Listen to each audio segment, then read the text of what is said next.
स्वागत है परमेश्वर की प्रेजेंस में। आप ब्लेस हो यीशु मसीह के नाम में। और आज जब आप परमेश्वर के वचन को सुनोगे, आज इस वचन को सुनते सुनते आप अपनी हीलिंग को ग्रहण करोगे, अब अपनी डिलीवरेंस को ग्रहण करोगे, डरों की आत्माओं से आप आजाद होंगे। आज इस वचन को सुनते सुनते गुड न्यूज आपका हिस्सा होगी, डिवाइन हेल्पर्स आपका हिस्सा होंगे और हेवन आपके लिए खुलेगा यीशु मसीह के नाम में। मैं ये बात को जानता हूं कि जब भी आप परमेश्वर के वचनों की ओर अपना कान लगाएंगे, जब भी आप परमेश्वर की आत्मा को समर्पित करेंगे अपना आप कभी भी सेम नहीं रहेंगे। एक वचन मैं आपके लिए पढ़ना चाहता हूं। हम पढ़ेंगे यूहन्ना 14 उसकी 27 आयत। उसमें लिखा है, मैं तुम्हें शांति दिए जाता हूं, अपनी शांति तुम्हें देता हूं, जैसे संसार देता है मैं तुम्हें नहीं देता। तुम्हारा मन व्याकुल ना हो और ना डरे। अपने हाथों को उठाओ। सर्वशक्तिमान परमेश्वर, तेरा वचन आज मेरी जिंदगी में 100 गुना फलों को लेके आए। इन जीसस नेम, आमीन, हालेलुया। हमने देखा बहुत सारे लोग कहते जी शांति नहीं है, चलो आप घूम के आने है ना। कोई ऐसे देश चलते हैं, आप कोई ऐसे देश में चलते हैं जहां पे लोग कम हो। कुछ कई ऐसी जगह चलते हैं जहां आवाजाही ना हो, जहां पोल्यूशन ना हो, जहां पे सब कुछ शांत शांत सा हो, और हम वहां पे शांति ढूंढने के लिए जाते हैं। और अगर आप अब अपने इलाके की हालत को देखो तो ना तो अब पोल्यूशन रह गया, सब जगह पंछी आपको चहचहाते मिलेंगे, आसमान आपको साफ मिलेगा, सड़कों पे लोग नहीं, पोल्यूशन नहीं, शांति है, कोई ट्रक नहीं जा रहा, कोई मोटरसाइकिल नहीं जा रहा। पर मैं एक क्वेश्चन आपसे करना चाहता हूं, क्या अभी भी शांति है कि नहीं है? अब लोग घरों में बैठे हैं, उनको बॉस का फोन नहीं आ रहा, भाई काम क्यों नहीं किया, तेरा टारगेट पीछे रह गया, क्योंकि बॉस को मालूम है अब लॉकडाउन चल रहा है। अब कोई काम नहीं है, कोई बिजली वाला तंग नहीं कर रहा, EMI नहीं भरनी, शांति भी पूरी है, पोल्यूशन भी नहीं है, फैमिली के साथ टाइम भी स्पेंड कर रहे हूँ। मैं ये क्वेश्चन आपसे करना चाहता हूँ, क्या अब शांति है कि नहीं? लोग बोलेंगे नहीं, शांति कहाँ है जी, डर लग रहा है अंदर बैठे। यहां तक कि कुछ पास्टर्स को भी डर लग रहा होगा अंदर बैठ के कि हमें ये वायरस ना हो जाए। इसका मतलब क्या? परमेश्वर हमें कुछ कहने की कोशिश कर रहा है, उसको कोई मैसेज देने की वो कोशिश कर रहा है परमेश्वर की शांति पोल्यूशन फ्री जगह पे नहीं। शांति एक शांत जो आवाजाही से रहित है उस इलाके में नहीं। शांति पहाड़ों में नहीं है, शांति समुद्र में नहीं है। आज हर जगह देखो तो शांति आपको लग रही, लेकिन जितना लोग आज डरे हुए हैं, मैंने अपनी लाइफ में कभी इतना लोगों को डरते हुए नहीं देखा। जितना आज लोग सहमे हुए हैं, बड़े से लेके छोटे तक, जितने बड़े बड़े देश उनके घुटने लगे हुए हैं और सब परमेश्वर की ओर देख रहे हैं। एक अनदेखा एनिमी, एक अनदेखा एक दुश्मन उनके घुटने परमेश्वर की ओर लेके जा रहा है। हालेलुया। कहां है शांति? क्या घर में है? पोल्यूशन फ्री देश में है? कहां पे है? आपको ये सोचना है कहां पे है शांति, कि मेरा पीस है कहां। आज मेरे को पोल्यूशन भी नहीं लग रहा, आज मेरे को कोई बॉस का फोन नहीं आ रहा, आज सारा कुछ शांत है, लेकिन शांति तो फिर भी नहीं है। परमेश्वर ने कहा, मैं शांति का राजकुमार हूं, I am the Prince of peace. मैं शांति का राजकुमार हूं। जो शांति मैं तुम्हें देता हूं वो संसार तुम्हें नहीं दे सकता। संसार लॉकडाउन कर सकता है, वो तुम्हें दुनिया से रहित एक वातावरण दे सकता है, पोल्यूशन रहित वातावरण दे सकता है, पर वो शांति वो तुम्हें नहीं दे सकता जो मैं तुम्हें दे सकता हूं। क्योंकि कोई नहीं सोच सकता था कि पंजाब च यार असं लाइना च क्यों लगांगे। पंजाब जो जिसे हम बास्केट ऑफ ब्रेड बोलते हैं, पंजाब को अन्न उपजाने वाला प्रदेश, जहां की धरती हर सीजन में अन्न उपजाती है, गेहूं उपजाती है, चावल उपजाती है, आलू, मक्की, बाजरा, दालें, क्या क्या नहीं होता। पर परमेश्वर ने कहा लोग लाइनों में लगे होंगे खाने के लिए। और मैं आपसे फिर कह रहा हूं कि ये जो लाइनों में आप देख रहे हो ये एक ट्रेलर है। मैं आज फिर आपको ये कह रहा हूं, आने वाले समय में आपको इतना तैयार रहना पड़ेगा, क्योंकि ये लास्ट वायरस नहीं है। इसके बाद भी चीजें आएंगी और वो इतनी भयानक होंगी कि सरकार को सोशल मीडिया बंद करना पड़ेगा, क्योंकि सोशल मीडिया पे उनकी बीमारी की इतनी भयानक पिक्चरें होंगी कि लोगों को अटैक होने शुरू हो जाएंगे, पैनिक, घबरा जाएंगे लोग, और सरकार को सोशल मीडिया बंद करना पड़ेगा। पर बाइबल कहती तुम्हारा मन व्याकुल ना हो। क्यों? क्योंकि शैतान का मसीही लोगों के ऊपर, खुदावंद के लोगों के ऊपर कोई भी अधिकार नहीं। परमेश्वर, बाइबल कहती है, अपने लोगों से आने वाले समय की बातें करता आया। परमेश्वर ने कहा अब्राहम में से मैं कुछ छुपा के रखूं जो मैं करने वाला हूं। अब्राहम जो मेरा दोस्त है, बाइबल कहती वो अपने दासों पर अपना मर्म प्रकट किए बिना कुछ भी नहीं करेगा। परमेश्वर, जो मैं आपसे कह रहा हूं कि ये सिर्फ एक ट्रेलर है। आने वाले दिनों में लोग बेसिक्स के लिए लड़ेंगे, खाने के लिए लड़ाई होगी, राशन मिलना बहुत बड़ी प्रॉब्लम होगी, लेकिन ये अंतिम दिन होंगे जब कलीसिया उठा ली जाएगी और उसके बाद का ये सीन होगा। और परमेश्वर आपको दिखा रहे हैं कि आपको तैयार रहना है। आपको एक दिन आएगा जब यीशु मसीह हमें रैप्चर हो जाएगा और कलीसिया एकदम से, क्रिश्चियन लोग गायब हो जाएंगे और स्वर्ग की ओर चले जाएंगे। उसके बाद ऐसे दिन आएंगे कि लोगों के पास एक खाने के लिए उन्हें मोहरें लगवानी पड़ेंगी, और उस समय जो तो विश्वासी अभी पूरे हैं वो तो चढ़ा लिए जाएंगे स्वर्ग पे, लेकिन जो पूरे नहीं उन्हें सेकंड चांस मिलेगा। लेकिन वो सेकंड चांस उनको अपनी मौत में से होकर उद्धार में प्रवेश करना पड़ेगा। आज लोग समझ रहे हैं कि पिछले सालों से पवित्रताई का प्रीच चल रहा है, हमने सालों से पवित्रताई का प्रचार सुना, लेकिन माना नहीं। अब वो दुखी हो रहे हैं क्योंकि उन्हें मालूम है कि परमेश्वर न्याय कर रहा है, परमेश्वर जज कर रहा है लोगों को।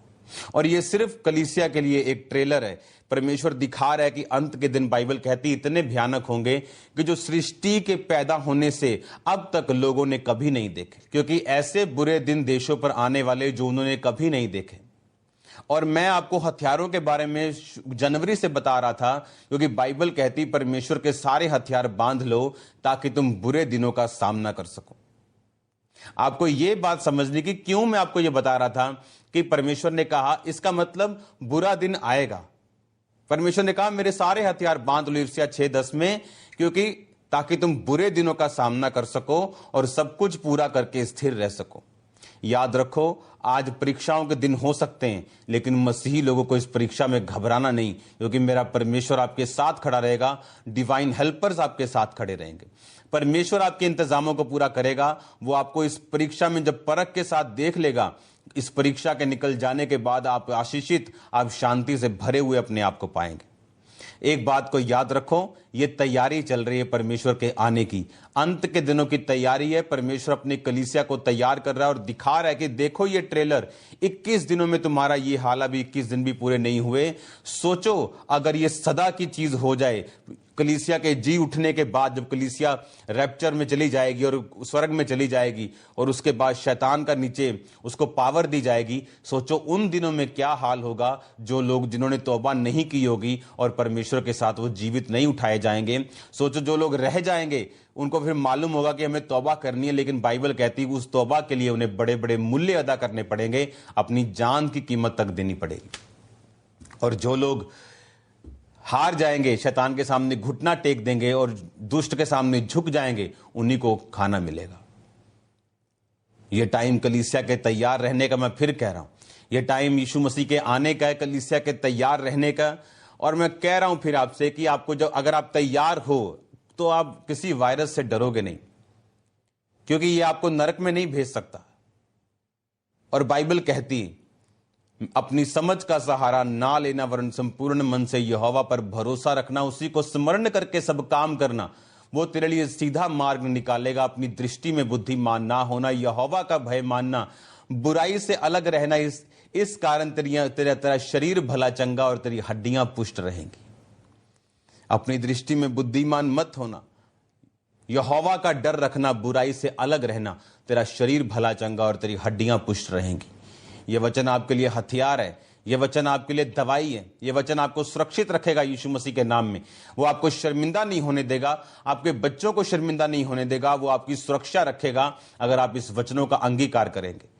याद रखो, मैंने आपको बताया था कि सुबह उठ के अंगीकार करना, क्योंकि अंगीकार करने का टाइम आ चुका है। बाइबल कहती दाऊद अंगीकार करता था कि मैं नहीं डरूंगा। इसका मतलब यह नहीं था कि वो डर नहीं रहा था, वो डर रहा था, डर उसके दिल में था, मौत का डर उसके दिल में था जब शाऊल उसका पीछा करता था। लेकिन बाइबल कहती अपने मुंह से वो यही बोलता था, मैं नहीं डरूंगा, क्योंकि यहोवा मेरी शरण स्थान है, मेरे छुपने का, मेरे लुकने का स्थान है, वो मेरी ढाल है, वो मेरी चट्टान है। इस तरह की बातें दाऊद अपने मुंह से बोलता था। और बाइबल कहती मुंह से निकला हुआ वचन, घोषित किया गया वचन, डिक्लेयर्ड वर्ड ऑफ गॉड जो है वो खाली कभी वापस नहीं आता। लेकिन वो वही घोषित कर सकते जिनका परमेश्वर के साथ संबंध अच्छा है।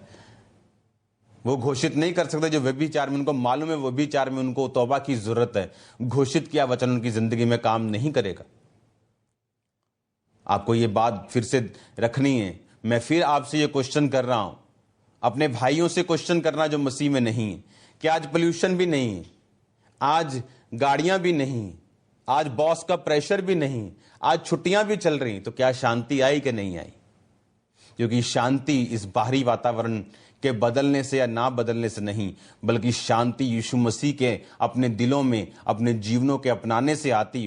जब हमें मालूम है कि यीशु मसीह मेरे साथ है, सब बातें मिलकर भलाई को पैदा करती है। जो प्रभु से प्रेम करते हैं तो कोई चीज आपको डरा नहीं सकती। और शांति तब आती जब डर खत्म होता है। शांति तब आती जब आपको एश्योरेंस मिलती है, जब आपको एक गारंटी मिलती है कि आप परमेश्वर आपके साथ और आपको कुछ नहीं होगा, आप अनंत जीवन के अधिकारी हो। हालेलुया। आपको यह बात समझनी, आमीन, कि यीशु मसीह ने कहा मैं शांति का राजकुमार हूं, मैं शांति का राजकुमार हूं। यीशु मसीह ने कहा मैं शांति का राजकुमार हूं। ऐसी शांति वो आपको देगा। परमेश्वर ने कहा जैसी संसार तुम्हें नहीं देता, जैसी संसार तुम्हें नहीं देता वैसी शांति मैं तुम्हें दूंगा। हालेलुया। परमेश्वर आपके साथ है। यीशु मसीह को आपको अपनाना है, अपने हार्ट में रखना है, अपने दिल में रखना है, क्योंकि बाइबल कहती जैसी शांति वो आपको दे रहा है वैसी संसार आपको नहीं दे सकता। यीशु मसीह ने कहा तुम्हारा मन व्याकुल ना हो, तुम्हारा मन ना घबराए और ना ही वो डरे। हालेलुया। जैसी शांति परमेश्वर आपको देंगे, आपके बच्चों को वो संभाल के रखेंगे, आपके लव्ड वंस को संभाल के रखेंगे। भूल जाओ फाइनेंस आपका डाउन है, मैं आपको प्रोफेसी दे रहा हूं, मैं आपको डिक्लेयर कर रहा हूं, इस मरी के निकलने के बाद आप फाइनेंशियली साउंड होंगे यीशु मसीह के नाम। मैं जानता हूं आज लोग दिक्कत का सामना कर रहे हैं, लेकिन याद रखो परमेश्वर ऐसी कोई परीक्षा में बाइबल कहती है वे पढ़ने नहीं देगा जो हमारी सहने से बाहर हो। यह टाइम परमेश्वर के साथ अपने संबंध कायम करने का, क्योंकि अगर आप देखो जिन्होंने प्रभु के साथ संबंध कायम किए हैं उनका आज फायदा हो रहा है। वो डर नहीं रहे, वो घबरा नहीं रहे। उन्हें मालूम है कि ये गोलियत नहीं है, चूहा है। और जो प्रभु के साथ नहीं है उनके लिए ये गोलियत है। क्या आप इमेजिन कर सकते गोलियत जैसा पहलवान, एक जायंट, एक छोटे से पत्थर से मर सकता है? और शाऊल जो बड़े बड़े राजाओं को मारने वाला था, बाइबल कहती वो घबरा रहा था गोलियत से। क्यों? पहले भी उसने बड़े गोलियत जैसे लोगों को मारा था। अगर आप ध्यान से स्टडी करें तो पहले भी उसने बड़े बड़े राजाओं और उसके योद्धाओं को मारा था। अब क्यों नहीं मार पाया? क्योंकि अब वो जानता था कि वो यहोवा का अपराधी है। उसने यहोवा का अपराध किया, शमूएल नबी की बातों को नहीं माना, इसलिए उसका मन अगुवाई नहीं कर रहा था कि वो इस गोलियत से लड़े। इसीलिए ये वायरस, ये बीमारियां उन लोगों के लिए गोलियत हैं जो लोग परमेश्वर में नहीं, जो लोग प्रभु में, उनके लिए चूहा है, उसके लिए एक पत्थर की बात है सिर्फ। हालेलुया। जो सरकार कहती है वो करो, सरकार का साथ दो, अपने घरों में रहो, क्योंकि ये विश्वास के खिलाफ नहीं।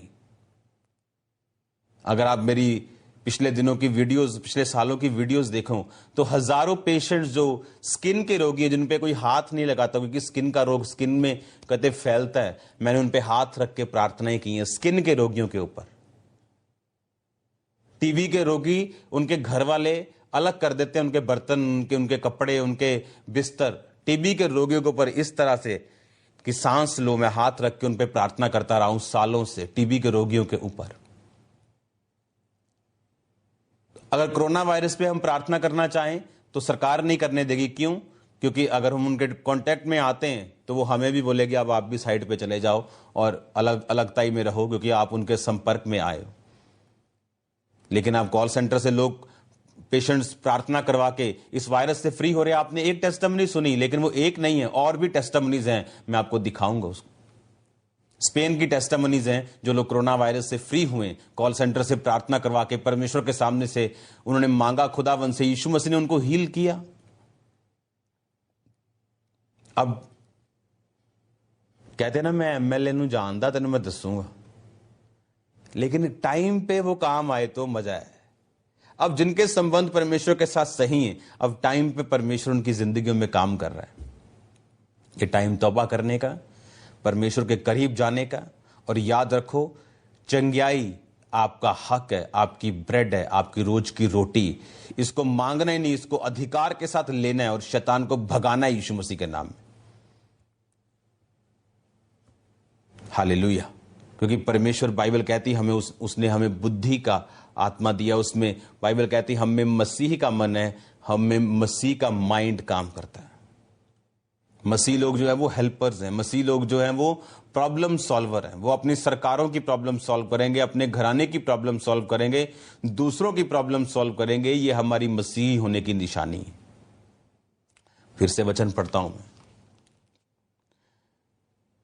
मैं तुम्हें शांति दिए जाता हूं, अपनी शांति तुम्हें देता हूं, जैसा संसार देता है मैं तुम्हें नहीं देता। तुम्हारा मन व्याकुल ना हो और ना डरे।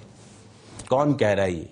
प्रभु यीशु मसीह आपको, मुझको, कि मैं तुम्हें शांति दिए जाता हूं। वो शांति नहीं जो संसार तुम्हें देता। तुम्हारा मन व्याकुल ना हो और ना तुम डरो। आपको डरना नहीं, घबराना नहीं, आपको प्रार्थनाओं में रहना दूसरे लोगों के लिए। पुराने लोग क्यों आशीषित थे? बाइबल कहती जब अकाल के दिन होते थे, बाइबल कहती जब परीक्षाओं के दिन होते थे, तो कलीसिया अपने चंदों को भेजा करती थी। लेकिन आज अगर हम देखते हैं तो एक केला पकड़ा हुआ है और 10 लोग फोटो खिंचा रहे हैं एक केले के साथ। वो मरीज लेटा हुआ और एक केला दे रहे हैं और 10 लोग फोटो खिंचा रहे हैं। कुछ अगर आप मेरी चर्च में आओ, अगर आप ध्यान से देखो, तो जो राशन बांटने का खुदावंद ने हमें ग्रेस दिया है, ये अब नहीं दिया, हम इसे सालों से करते आ रहे हैं और हर महीने करते। लेकिन आप कोई भी फोटो उसकी फेसबुक पे नहीं देखते हो। और मैं सिर्फ 50-100 फैमिलीज की बात नहीं कर रहा हूं, हर मंथ मैं बड़ी बात कर रहा हूं। सालों से अभी भी इस महीने भी, क्योंकि पिछले सालों से उनके घरों में राशन जाता है। वो विडोज हैं, कुछ दिव्यांग हैं, कुछ ब्लाइंड हैं, कुछ ऐसे लोग ऑर्फन्स हैं, वर्क जिनके पास काम नहीं है, बीमार हैं।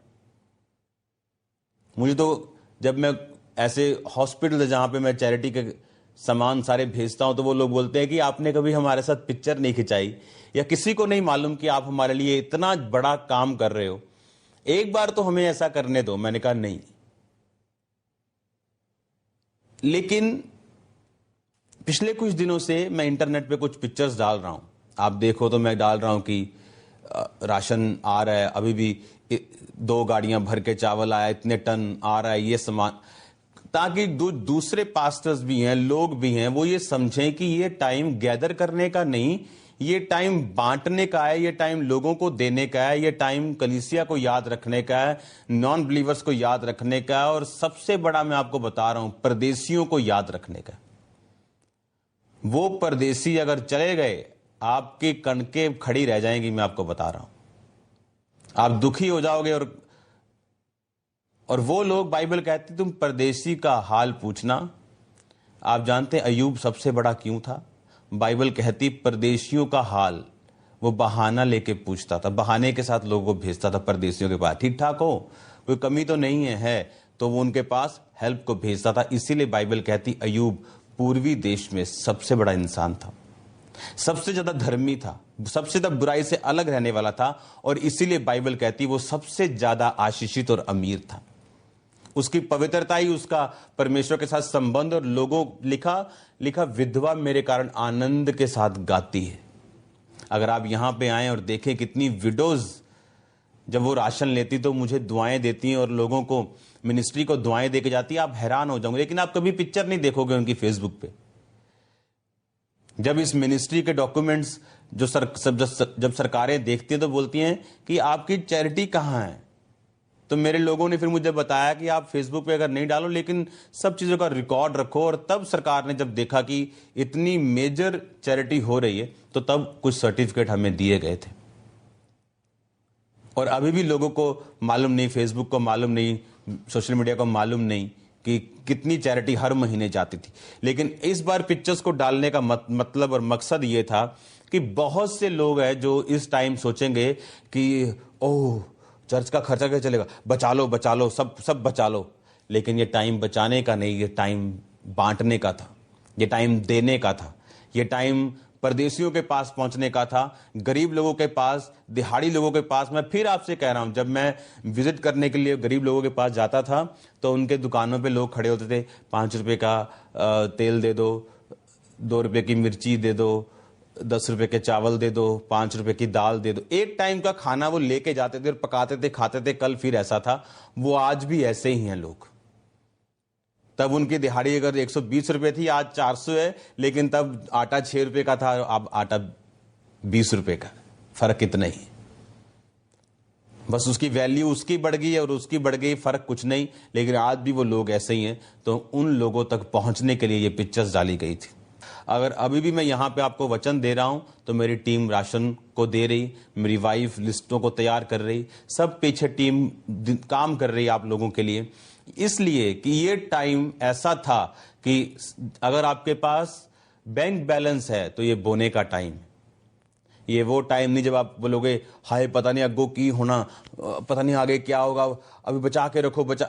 ये टाइम दूसरों की हेल्प करने का और खुदा आपकी हेल्प करेगा। हालेलुया।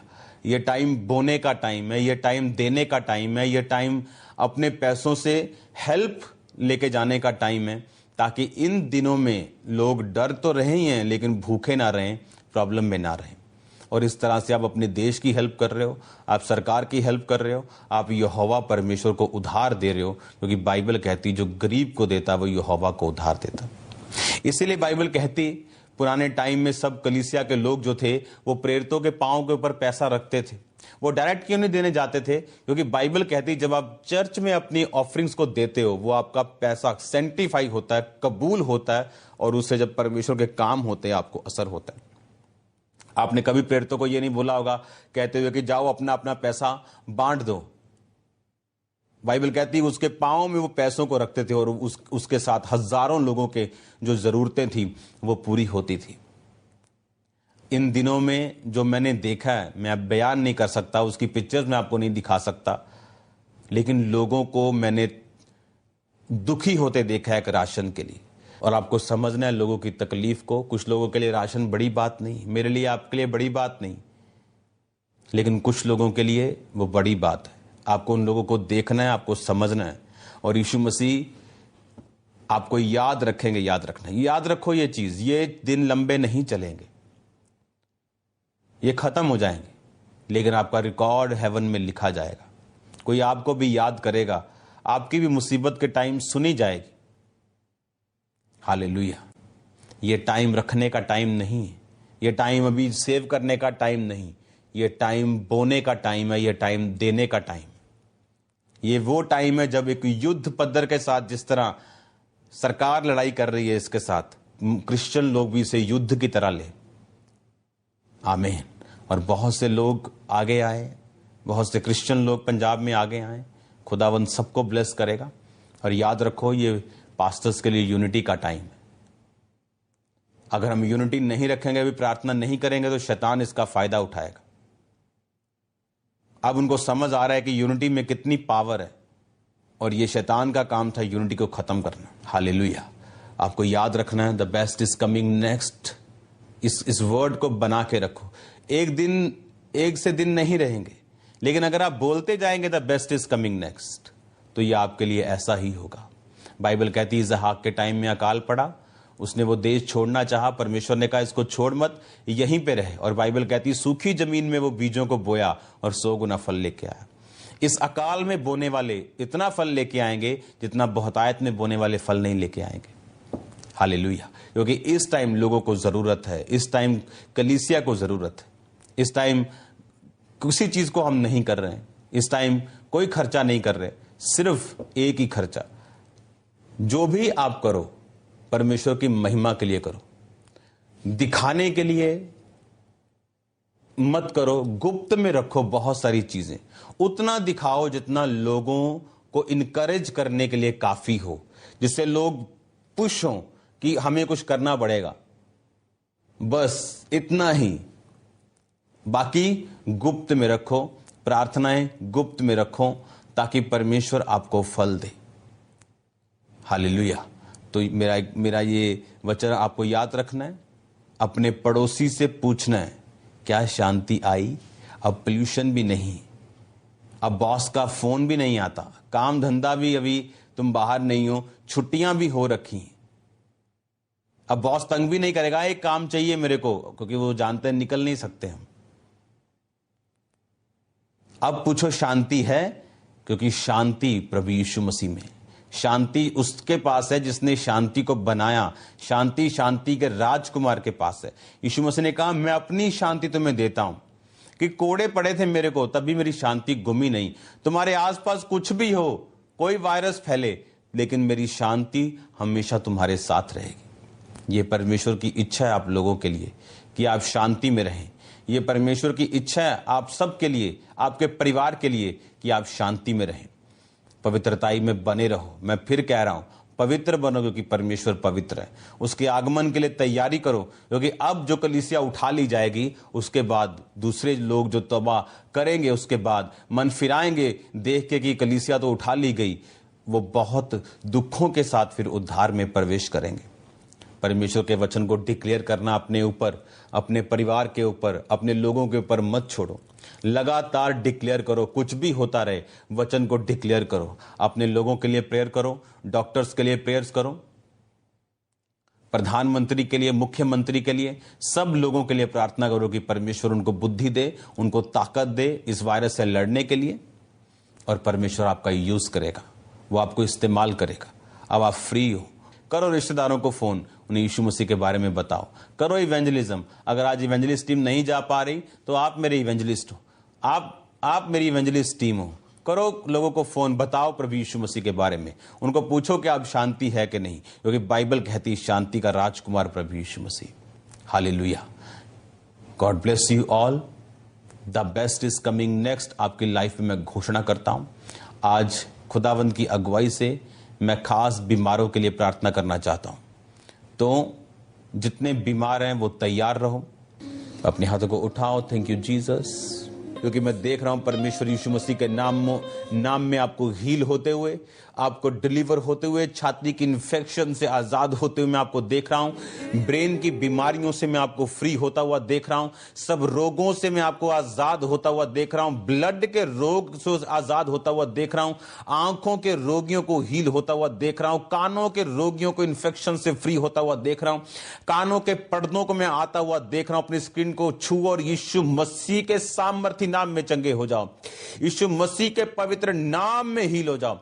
यीशु मसीह के सामर्थी नाम में जितने बीमार मुझे देख रहे, यीशु के कोड़े खाने से तुम चंगे हो चुके हो। Be healed in the name of Jesus Christ. जितने बीमार इसको देख रहे हैं, यीशु मसीह के नाम में चंगे हो जाओ। इसी वक्त खुदावंद का आत्मा आपको छुए, उसका लहू आप पे लगे, यीशु मसीह के नाम में चंगे हो जाओ। जितनी दुष्ट आत्माओं के ग्रसित रोगी मुझे देख रहे हैं, यीशु के सामर्थी नाम में दुष्ट आत्मा अपना हाथ उठा और चली जा। सपनों से, शरीर से, इसकी बॉडी को छोड़ और चली जा।